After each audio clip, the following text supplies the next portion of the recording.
Good afternoon. Welcome to Mill City Roasters in Minneapolis, Minnesota. I'm Dave Borton along with... I'm Joe Morocco from Cafe Imports. And on this cold winter day from Minnesota, we greet you. Today, Joe would like to take a look at what have we learned so far. Kind of a summary of the learnings that we've had to date, but from that, use that as a springboard to next steps in your own sophistication. Get sophisticated by first getting simple. So Joe, I'm going to let you kick us off here. Sounds great. Yeah, if you've watched the other videos that we've put out over the past 5 or 6 months, we've had some that have been pretty technical that we've gone deeper into the weeds on, and so I wanted to bring all of that together into a more simple format. We've kind of done the proofs, the work, and so now we can see the pudding. Well, that's good. All right, so let's just jump right in and talk about how we would approach a coffee. Let's pretend you have a brand new coffee, you're a brand new roaster. Just some simple things that you can do to approach that coffee. So you've sampled it, you like it, you've bought 4 sacks of it, you've got 600 pounds sitting around. Where do you start? Yeah, the first thing that I would recommend you do, and not only with a new coffee, but also with a coffee that may be acting a little weird on you, is go back to the drawing board on reading that density. So here, Dave has got 2 brand spanking new cylinders. These are great. I have new plastic ones. You can grab them off Amazon for like $10. Make sure they're graduated. I got plastic ones because my coworker, AKA Nick, decided that he was going to redistribute the glass on the beaker I had. So plastic ones are a good idea. Did he redistribute it on the floor? All over the floor, and Okay. I had to sweep it up. So these are also great. If you get a lab tool, it's going to weigh the same as the other tools. So these weigh exactly the same amount. So I can literally just fill them both up to 1,000 milliliters and then see which one weighs the most. And that's what I've done here. So what I'm starting with here is Pacamara from El Salvador, a pretty large bean filled up to the 1,000 milliliter mark. And this one, I'm just going to tear this off to keep this very simple. Let's call this my control. And so now this is at 0 grams, and I'm going to see now that I've got a brand new coffee if it's going to be more or less dense. So this is keeping it super simple and thinking about relative density as opposed to exact density. So the relative density here for this new coffee, which is an Ethiopia Yirgacheffe that is washed, I'm seeing that this is 18 grams heavier at the same amount of volume. So what that tells me is that this is a more dense coffee, okay? Now there are some other things that you want to take into consideration. For instance, this Pacamara is a larger bean, whereas the Ethiopia is a smaller bean. So it may be a good idea to kind of counterbalance that by saying, since this Pacamara is less dense but larger, maybe this more dense but smaller seed should start kind of similar, and then that can be your initial hypothesis. So every time you get a new coffee, you want to develop a hypothesis of how you think it's going to react in your drum. So you weighed them out. Why do you care about density? Well, the density of the coffee is going to tell me how quickly that coffee will absorb energy into the core of the seed.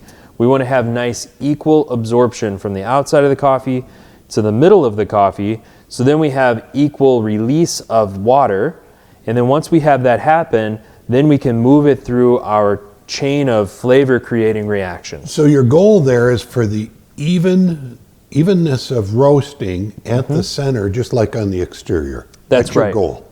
Yeah, and if we hold on to any moisture in the core of that coffee by heating it too quickly, if we try to heat a dense coffee too quickly, that moisture stays in the core, and then we're going to skip over some of our reaction periods later in the roast because pressure builds up in the coffee, it holds on to moisture, and that moisture will prevent the Maillard reaction and caramelization. I got you. So you're trying to drive to the same level of water on each bean as well. That's right. So try to dry that coffee seed out in a nice even way, but initially use the water that is there to pull in heat into the coffee. So nice even heat moving to the core, and then nice even release of water, and then we can move in through our exothermic reactions, which are the flavor creating reactions that coffee goes through. And the other one being endothermic? Endothermic, yep, that's The what difference? that's where we absorb that energy or that heat into the core of the coffee.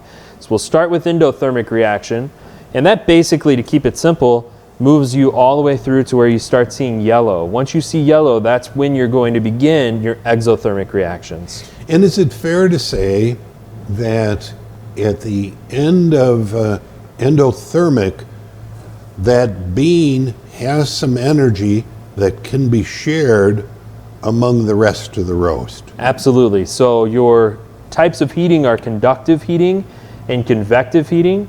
In the beginning of your roast, you want to focus on conductive heating, which is a low efficiency but high absorption kind of heating. And that will allow your coffee seed to touch the drum, carry that energy from the drum to another coffee seed. And then once you've moved through that endothermic reaction into exothermic reaction, you're shifting the way that you were heating that coffee. So our thought on that is that then you want more airflow, okay? So that higher level of airflow is convective heating, which is more efficient. It's too efficient to use in the beginning of your roast because it'll heat the outside and then your core will not be hot. But that high efficiency later in the roast will allow that heat to penetrate to the core even still and create all of those nice flavors. Endothermic all the way through end of drying. That's right. Okay. So to simplify this a little bit more, if you have a roast, when you put that coffee in, the first thing you need to determine is what your initial charge temperature is going to be. If you have a really dense coffee, your charge temperature needs to be higher. If you have a really low dense coffee, your charge temperature needs to be lower. Okay, so let's pretend we have a really dense coffee. We're going to drop it in at a higher temperature. That dense coffee is now going to absorb through your conductive heating energy from the drum. And that energy from the drum is going to pull that coffee up, okay? Whereas if you charge a low dense coffee with that kind of heating, you probably are going to see something a little bit more like this, okay?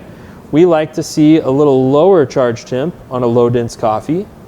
So then you can kind of regulate how quickly those coffees are going to begin to take off. Once you see that yellow point, at that point is when you're going to make a determination as to how you want to move through the flavor development stage, which, if you remember one of our former videos, I call pre-first development and post-first development. First crack just being an incidental step along the way that you can mark so that you can go back to it for confirmation that you're roasting that coffee the same way.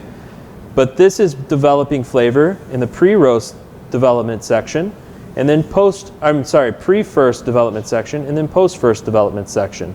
So then if you have a really dense coffee, you're going to make determinations as to what flavors you want out of that coffee by roasting it a few different ways. Same thing with a low density coffee. My recommendation to you when you get a brand new coffee, just pull it the left side in. like this. Sorry, we're making a slight adjustment. Stage left. So if you have a new coffee, roasting it 3 different ways is a really great way to really see which direction you want to go in. So that initial time you get that coffee, do a faster roast, do a medium roast, and do a slower roast. If the slower roast is the one that you think is the best, then the next time you get that coffee, do an even slower roast. Pull it a little closer. Sorry, it's just not, the camera's not picking it up. That's okay. Sorry, guys. So the next time you do that roast, do an even slower roast. If this is an improvement, then you know that you're going in the right direction. If this is not an improvement, then you can go back to the drawing board here. And you know that this is now going to probably be close to your new profile. And then you can start just tweaking on this in little amounts. Can you do a real life example. Let's just say you've got an El Salvador that's grown at 5,800 feet, and you know it's really dense. Can you put some rough times about that you'd be shooting for on a new coffee? It's going to be very difficult to put an exact time or temperature because my roaster is probably going to be very different than your roaster, or my probe placement is maybe going to be a little bit different than your probe placement. And there are a lot of things that vary from one roaster to another roaster. For instance, if you're on a Baymore, maybe some of this doesn't even make sense. If you're on a Probot UG22, that's going to be very different than if you're on a Diedrich IR12 or something of that nature. So we can't take my friend's profile and just grab it and run with it. I've got to know my roaster and learn what differences would come about by taking it 3 different ways. That's exactly right. Okay. Our machines are going to be relative to that machine. They're not going to be congruent with other machines. So the only things that you can take away are, sorry for all of the lighting stuff, we're just making sure that you can see this pretty well. The only things that you can take away are if I am going to heat something very quickly in the first part of the roast and then very slowly in the second part of the roast, that probably is going to correlate pretty well to whatever equipment you're on. But if I'm putting the charge in at 420, that may correlate to your machine as 385. It may correlate to your machine as a totally different temperature altogether. Joe, when you use your roaster lexicon, slow start, fast finish, fast start, slow finish, are you talking about from the end of the roast or the entire roast? If I'm talking about the start of a roast, generally what I'm talking about is from the time I charge that roast until the time that coffee turns yellow. And if I'm talking about the second stage of the roast, I'm going to talk about from yellow all the way through to the end. Now there are cases where you may want to see a little bit faster curve through here, so maybe a little bit of a bump and then slow down. Or there may be other times where you want to see this kind of drag and then maybe not speed up too much, but continue at a faster pace, okay? So all of those things just are going to come through trial and error, unfortunately. There's no, and fortunately, there's no set in stone way to roast a particular coffee except for on your machine. And so I can't designate to you, or I can't dictate to you, I think you should charge that higher, or I think you should, roast it faster, without tasting it or without being there with you while you're roasting that coffee. So it really comes down to your personal tastes. And this is where it's important to understand the principle of that 10,000 hour of practice thing. You're not going to jump in and on roast number 3 on a new machine have the perfect roast. We still, especially Dave, struggle from time to time whenever we are roasting to we'll weigh out the density, we'll check the coffee, we'll follow the roast, we'll smell it while it's roasting, we'll think that everything is on, and then we get the coffee and we're just like, it's kind of flat, it's not what we expected. And our first tendency is to blame ourselves. Our second tendency is to blame the coffee. We really just need to step back, try something very different, and look and see if that makes an improvement or if that makes it worse. And then continue to develop that coffee. One variable at a time. That's right. Now, one big question that I get a lot is, okay, what am I supposed to do with all this coffee? This seems like a whole lot of coffee that I'm going to waste before I can release that coffee. And in our specialty coffee world, a lot of times we think that if it's not perfect, we can't sell that coffee. And I want to encourage you that to your customer base, the difference that you're getting when you're cupping and you're really myopically focused is not going to matter that much. Okay, so this, like all things, you've seen me do this before, is a bell curve. Okay, so your level of acceptability is probably going to be a lot higher than your customer's level of acceptability. Let's say this is 86 points to you, But your customer, you know, this may be 86 points to them. Their tolerance level for your adjustments that you're making on that coffee are going to be greater than you anticipate. Those of you that are at home and don't have a customer base, you've got neighbors, and the same rule that Joe's applying here, they've got less critical pellets than you do. In our case, we've got a 15 kilogram roaster that I'm learning to roast on. Well, roast number 1 was not perfect. But roast number 2 was not perfect. Roast number 3 got worse. And I remember one day I took 60 pounds of coffee down to the Salvation Army, and they were extremely appreciative. So there's an outlet for you learning your goods, whether it's your neighbor or Salvation Army, or as Joe said, some less critical customers. That's right. So if you think about this in terms of a roadmap as to how to go about improving your coffee, of course we want to be at the pinnacle. We want to be there, but this is a moving target always, because your coffee's changing. Your roaster settings might be a little bit different from one day to another. You might have colder coffee, you might have more, barometric pressure in the air. There are going to be subtle differences. So this is kind of a pendulum.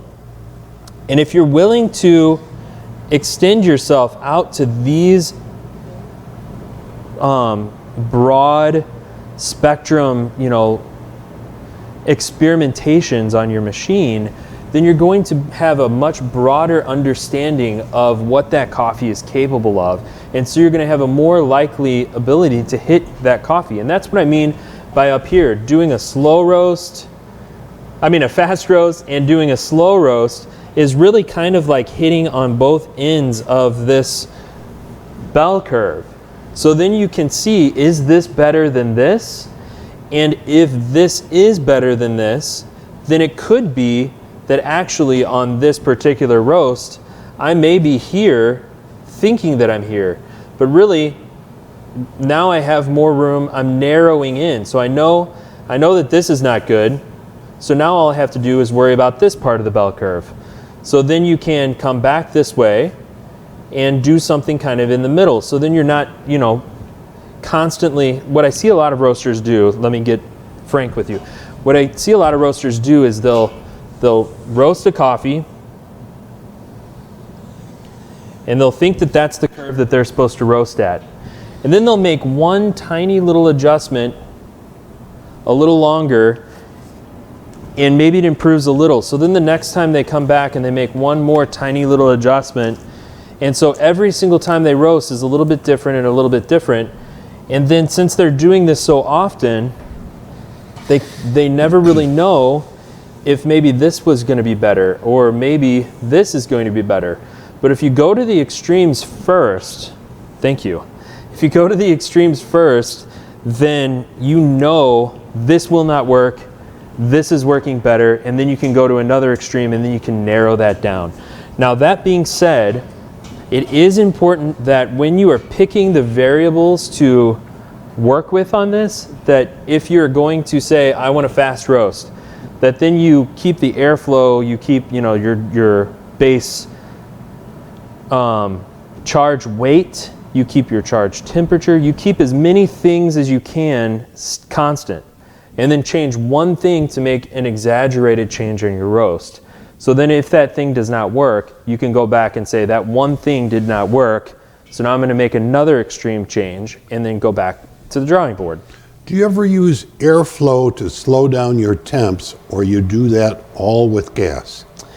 It depends on the drum. If you are working on a Diedrich, for instance, and you open that airflow all the way, it tends to pull energy out of the drum.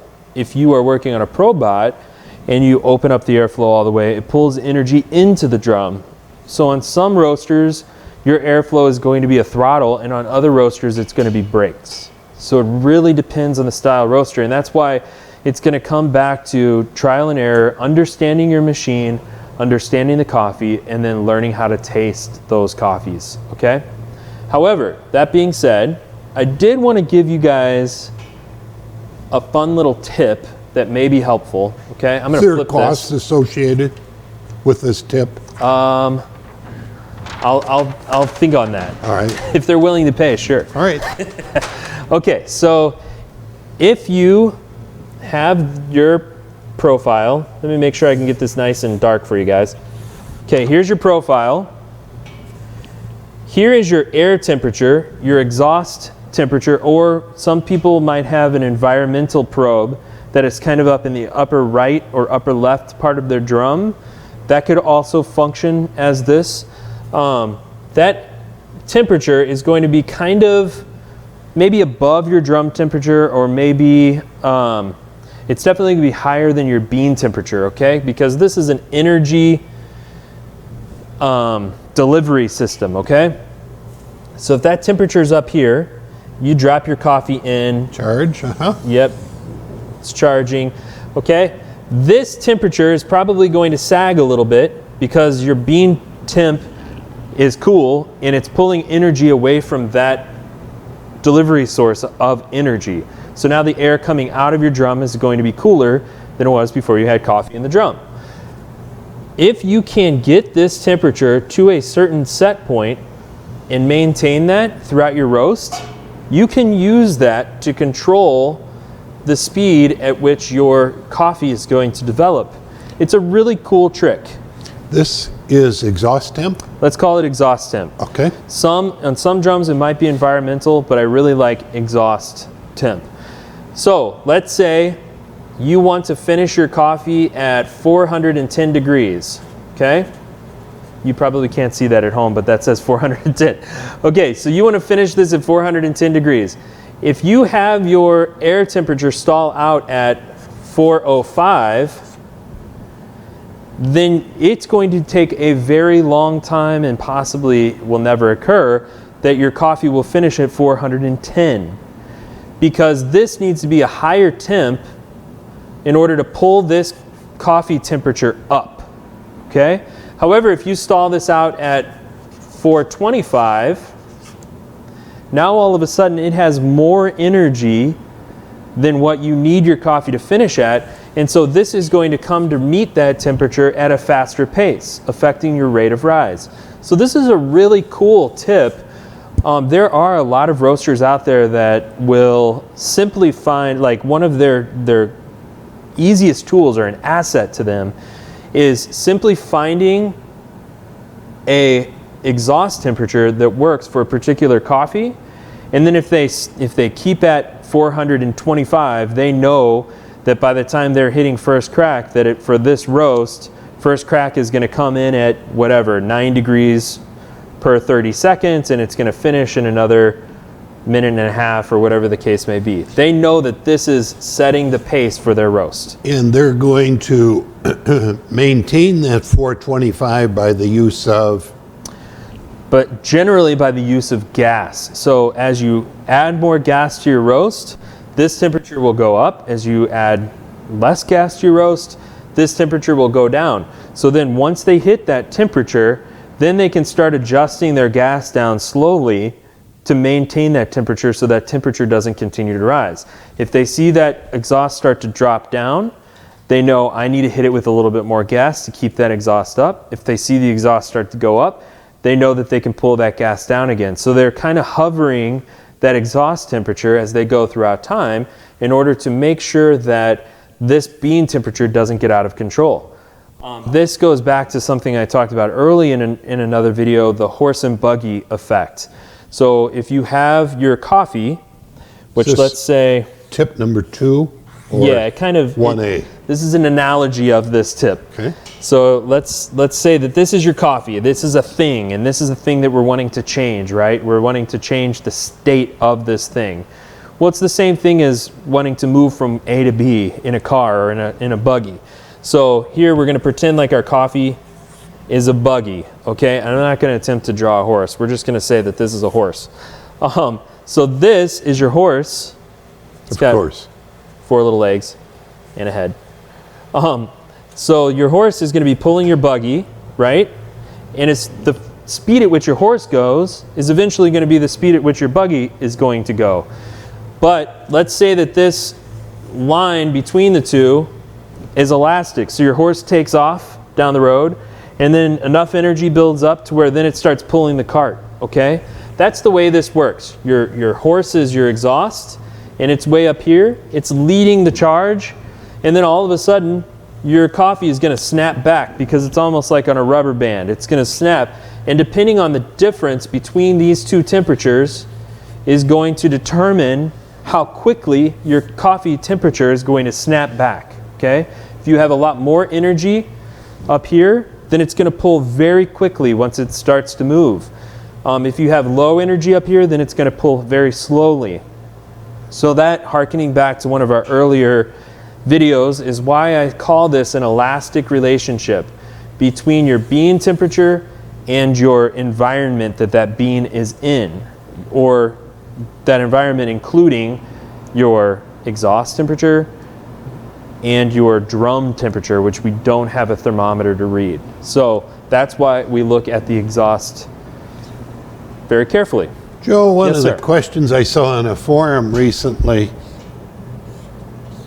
related to turning point. Yes, sir. It's really not a turning point to begin with. Correct. That's part of it. But the question was, what should I do about my turning point? And my response was, turning point is nothing more than a data point. That's right. It's not informative to me except for affirming or debating whether or not I've measured density correctly and how much energy is in that machine pre-roasted and how much energy I've applied if I'm doing the same Brazil 2 days in a row. That's all a turning point. Yes. If you Shows have me. if you have the same coffee in the same drum and you want to drop it at the same charge temperature into the drum and you want to have that roast taste the same as it did the day before, and then all of a sudden you see a different turning point, that's when it matters. That's significant. It's significant. But if you are roasting two different coffees on 2 different days at 2 different weights Machines. on 2 different machines, it's going to be very different. If your machine is more metal focused and like really heavy, dense metals that are going to hold on to energy for a long time and not impart that energy, let's say there's a lot of cast iron involved or a lot of rolled steel. So I'm thinking an old, any of your really old machines or a Diedrich machine, these really heavy metal machines, that turning point is going to be late and it's going to be shallow because there's more metal and more stuff that is not coffee that is registering on your data instrument, which is your thermocouple. However, if you have a really fast machine that is more coffee to metal in that equation, and you have a really sensitive probe, let's say like a Loring machine, or even if you're maybe over batching for some reason or doing a full batch, and typically you do a lower than full batch, all of a sudden you're going to see that turning point be very different because your coffee is pulling more weight. Okay, so then the equation of when your coffee and machine are equivalent to your temperature probe is going to be weighed more in the coffee's favor, and your coffee is cooler when it goes into the drum, so then that's going to weigh it down into this quadrant more. Very good. Cool. Joe, talk a bit about patience. Move away from mechanics. A lot of people that purchase the North Roasters from us are either non-roasters before they begin with their purchase with us, or they've come off a series of home assortment, poppers, Baymores, so on and so forth, and get really rattled by all of a sudden all this flexibility and the different controls they have. Yeah. Speak about your own sense when you moved from the barista world to your roasting world and how you maintained patience as you learned. Yeah, you definitely want to simplify and set yourself up for success and focus on one thing at a time, while at the same time keeping a very practical idea of what is possible. What are your capabilities at any given time, and not to be self-deprecating at all, but to be realistic. So if you are buying a geisha that is $300 a pound, and you think that in three roasts on this new machine that you're super excited about, that you're going to nail that geisha, chances are you're going to be very, very sad and brokenhearted. And broke. I recommend buying a practical coffee where when you saw that bell curve that I showed, it has a wider margin of error and you have a lot more room for failure in a way that shows you something good. Because if you roast something that is just like this outlandish coffee, subtly wrong, you're going to be disappointed. If you roast it, if you have an 86 point coffee and you roast it subtly wrong, it's probably still going to be very solid and very good. And then you're also going to be able to afford a lot more of that coffee so that you can practice and not feel this weight of, I've got to maximize the value of this purchase on my first 10 roasts or else it's not worth it. So getting practical coffees and then finding ways that you can simplify. And by that I mean, don't sit there and play with airflow, gas pressure, drum speed, all of these variables, and you know, the first 10 roasts that you do, you should be focused on one thing. So maybe throw out the airflow thing altogether. Just keep it open and have fun with your coffee. Set it on medium and fly. Yeah, only decide I'm only going to adjust gas, and I'm going to see how that application of heat to the coffee through only adjusting gas on 10 roasts, subtly changing this profile, is going to affect the outcome. And then just decide, I want to learn how gas affects coffee. And then decide, okay, these are my 3 set points on gas. Now that I understand that, I'm going to make sure that I'm at, 100% gas, and then 50% gas, and then 20% gas on 10 roasts in a row at these certain times. And now I'm only going to play with airflow. And I'm only going to pay attention to that, and I'm going to see how that tastes over 10 roasts. So get to know your roaster and do that with one coffee. And that one coffee you will explore, and it will not be boring to you. Even if it's a 84 point coffee, it will not be boring to you because you're going on a path of learning. And then taste this with other people. Make sure that you're not an island. Don't take advice from somebody online who wants to critique your curve only. Take advice from people that are tasting, and take that advice as input and not necessarily gospel. You can see that over at Cafe Imports. When I've cupped over there, it's not 1 or 2 people that is hogging the coffee. There are going to be 7 to 8 sales associates that are all coming in and taking a run at that coffee, particularly as they talked about, hey, we're divided in here. How do you give us an opinion on this? What are your thoughts on this coffee? So as Joe says, don't be an island.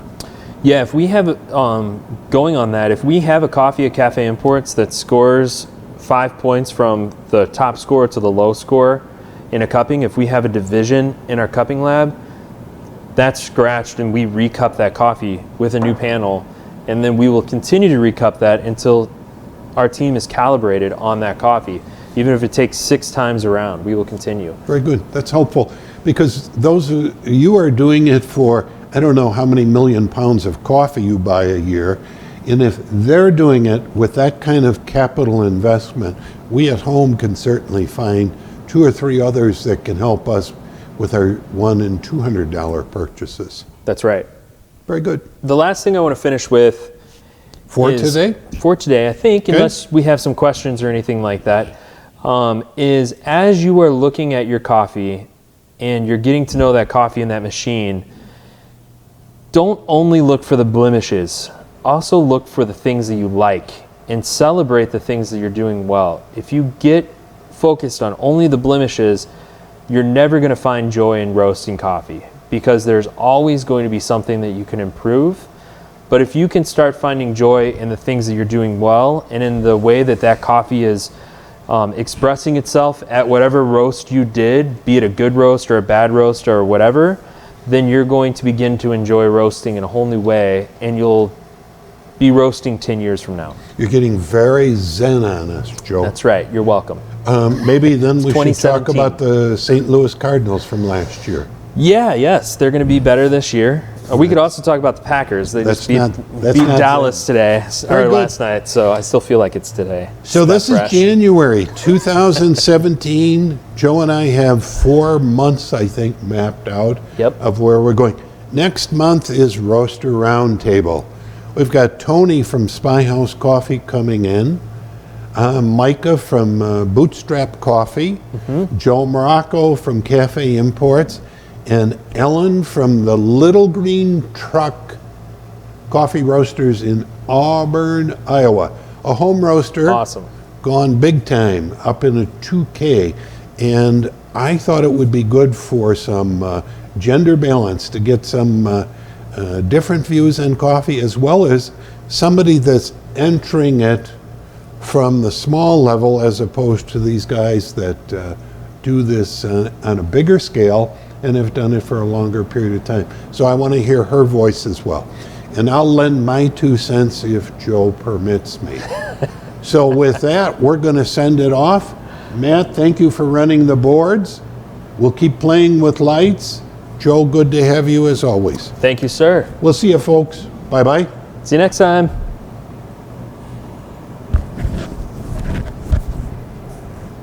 3, 2.